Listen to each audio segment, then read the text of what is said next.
خوشگوار زندگی کے بڑے اصول ہیں۔ یاد رکھیں، پہلا اصول، ان اصولوں کو لاگو کرنے سے انشاءاللہ ایک خوشگوار زندگی ہماری گزرے گی اور فتنہ، فساد، آزمائش اور تکلیف کی زندگی سے ہم اپنے آپ کو محفوظ کر لیں گے۔ اس کا پہلا اصول آپ کے سامنے رکھتی ہوں۔ خوشگوار زندگی کے لیے سب سے پہلا کام ایمان اور عمل صالح، یہ سب سے پہلا اور سب سے بیسک، سب سے بنیادی اصول ہیں دنیا و آخرت کی سکون والی، امن والی، خوشگوار زندگی گزارنے کے لیے۔ ایمان جس کے پاس ایمان نہیں اور عمل صالح جو نہیں کرتا، یقیناً نہ اس کو سکون ہے، نہ اس کو اطمینان ہے، نہ وہ خوشحال زندگی گزار سکتا ہے۔ وہ آزمائشوں میں ہے، تکلیفوں میں ہے، اور اللہ تعالیٰ اس کو وقتاً فوقتاً اب اس کو آزمائش سے دوچار کرتا رہتا ہے۔ پہلا اصول جس کو ہمیں کرنا خوشگوار زندگی کے لیے، ایک اچھی لائف کے لیے، ایک ایسی لائف جس کو ہم دنیا میں بھی انجوائے کریں اور آخرت میں بھی انشاءاللہ اس کا بہترین بدلہ ملے، وہ ہے ایمان اور عمل صالح۔ یہ سب سے پہلا اصول ہے، یاد رکھیں۔ اللہ رب العزت قرآن میں فرماتے ہیں، من عمل صالحا من ذکر او انثی وہو مؤمن فلنحیینہ حیاۃ طیبہ۔ اللہ تعالیٰ فرماتا ہے اور کہتا ہے، جو کوئی نیک کام کرے، چاہے مرد ہو چاہے عورت ہو، وہو مؤمن، اگر وہ ایمان والا ہو، فلنحیینہ حیاۃ طیبہ، تو اس کو ہم دنیا کی بہترین زندگی عطا کریں گے، اور فرمایا آخرت میں بھی ان کے اجروں کا بہترین بدلہ دیں گے۔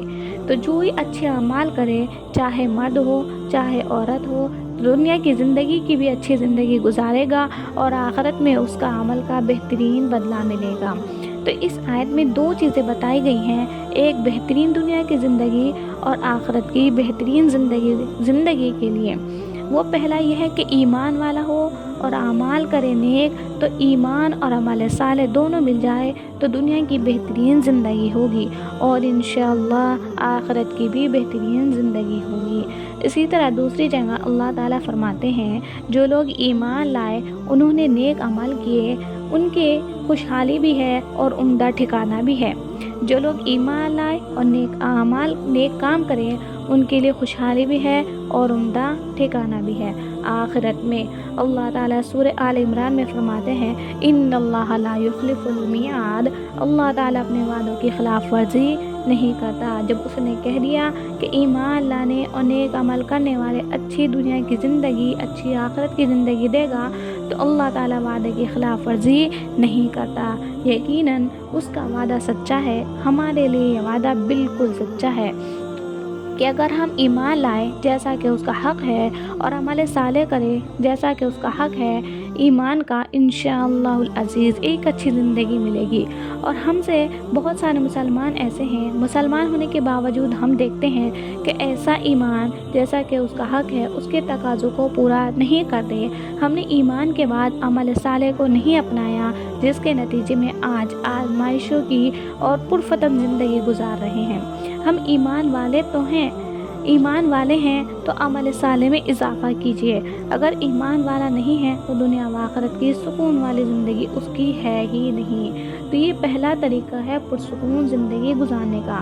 اور اللہ کے پاس جانے کے بعد اگر ہمیں بہترین بدلہ چاہیے تو ایمان لانا ہوگا، جیسا کہ ایمان لانے کا حق ہے۔ ایمان میں جو سب سے پہلے داخل ہے وہ ہے توحید اللہ پر، وہ ایسا ایمان جیسا کہ اس کا حق ہے، تو وہ ہے توحید، ہمیں درست کرنا ہوگا۔ اس لیے کہ بہت سارے لوگ اپنے آپ کو ایمان والا ہونے کا دعویٰ کرتے ہیں لیکن توحید نہیں ہے۔ اس لیے اللہ رب العزت نے سورہ یوسف میں فرمایا، وَمَا يُؤْمِنُ أَكْثَرُهُمْ إِلَّا بِاللَّهِ إِلَّا وَهُمْ مُشْرِكُونَ۔ بہت سے ایمان والے ایسے ہیں جو ایمان کرتے ہیں مگر وہ مشرک ہیں۔ دعویٰ ایمان کا ہے، آج ہم دعویٰ کرتے ہیں اور اللہ کے ساتھ شریک کرتے ہیں، پھر کیسے خوشحال زندگی ملے گی؟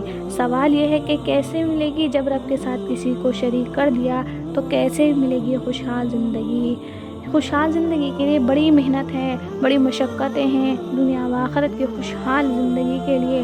اور دوسرا عمل جو کرنا ہے وہ اتباع سنت کو لازم کر لیجئے، نبی اکرم صلی اللہ علیہ وسلم کے طریقے کو لازم جان لیجئے، اور یہ شریعت ہے۔ یاد رکھیے، اللہ کی کتاب اور حضور صلی اللہ علیہ وسلم کے طریقے پر چلنا ہمارے لیے لازم اور واجب ہے۔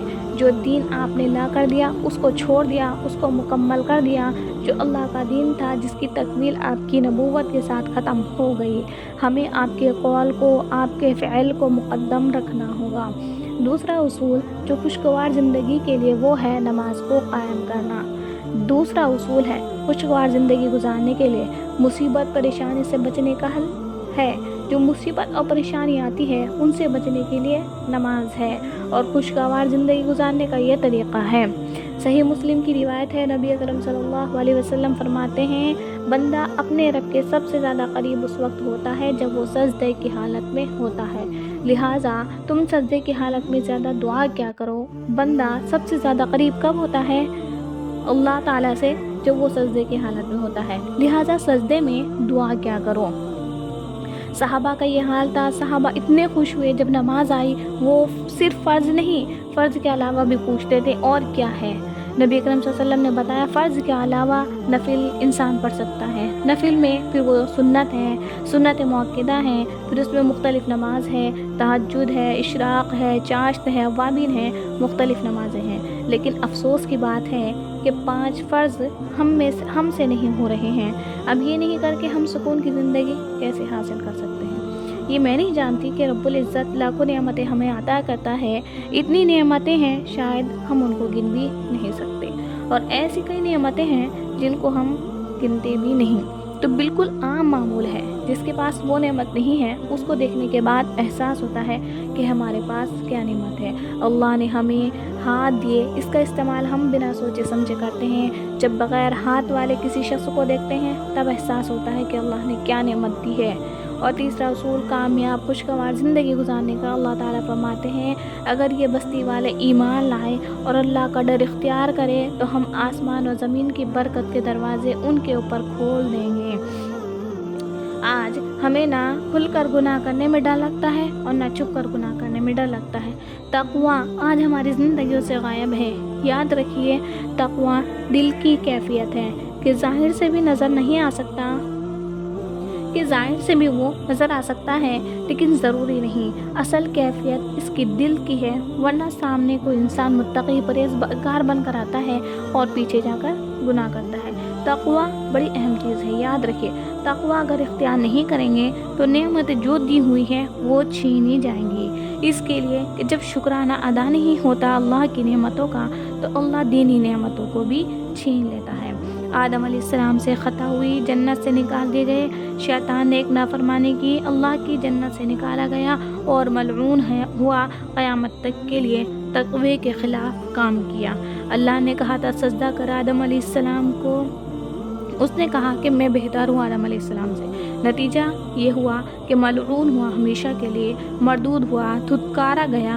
لہٰذا نعمتوں کو باقی رکھنا ہے تو اللہ تعالیٰ کا شکر ضرور ادا کرنا ہوگا اور تقویٰ